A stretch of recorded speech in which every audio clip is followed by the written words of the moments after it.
नमस्कार जय जगन्नाथ। मु डॉक्टर राकेश सामल, डायरेक्टर एवं चीफ एम्ब्रोलोजिस्ट इम्प्रिमस आईफ सेंटर भुवनेश्वर।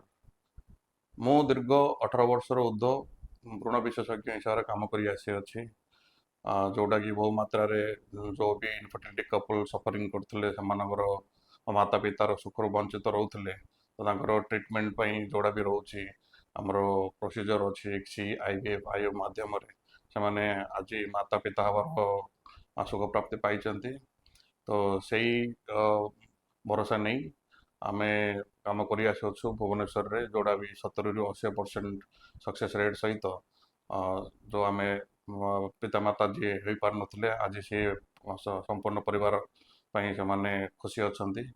तो एथिरे आमे ब्रह्मपुर 17 मई रविवार दिन न्यू बस स्टैंड आपणकर Shrikrishna nursing home new bus stand road रे गोटे ओपीडी प्राय आयोजित करा जाउछि।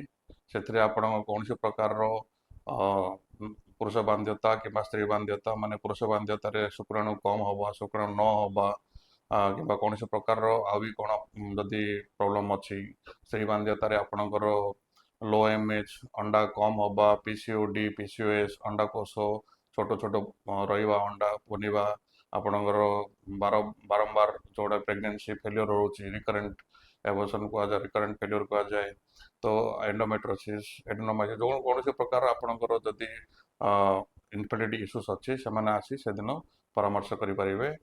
17 तारीख रविवार दिन new bus stand road Shrikrishna nursing home. धन्यवाद।